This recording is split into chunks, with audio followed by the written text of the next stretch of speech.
Niri esan diate, hemengo Artzain txakur txapelketa antolatzen duzula. Bai, ni naiz Arate elkarteko idazkaria, Arabako elkartekoa, eta herrialde guztietan daukago elkarte bat.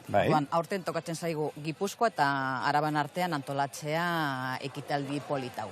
Eta zenbat urte darmatzazu zuk txapelketa antolatzen edo? Asko. 15, 16, 18 ez dakite. Bai. Urte batzu badira, orduan. Nire nebartzaia da, orduan. Da modu bat, nik antolatzeko, disfrutatzeko eta plazaratzeko... Eta laguntzeko? Eta, bueno, laguntzeko, bai.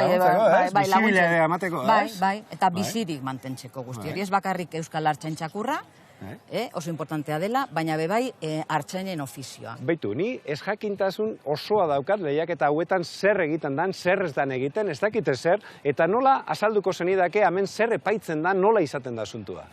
Pues beitu, hemen froga bi zati ditu. Lehenengo zatia, beti artzainen esanetara joan behar da txakurra, joan behar da, pasatu behar da bi banderak dagoela eskorten atxetik, pasatu behar da bi banderen atxetik, eta epaimaikoek momentu batean txistu bat egin dute eta txakurra gelditu egin behar da. Bigarren froga da, jartzen dira bide bat eta banderaz, betetako bide bat, eta bere artzainen aginetara pasatu behar da erditik txakurra. Bide horretatik. Bide horretatik. Urbiltzen da berriro ardien gana, eta gero sartu behar ditu ardiak erdiko eskortan.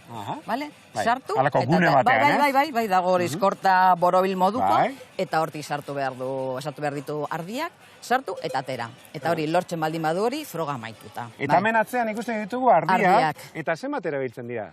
Ofizialetan txapelketetan, 25, 25, 30, baina hemen igual gutxiago dagoela. 20rekin talde bakoitzean nahikoa dela egiteko. Bueno, eskerrik asko azalpen guztiengatik. Plazer bat, Eba. Zuei. Agur.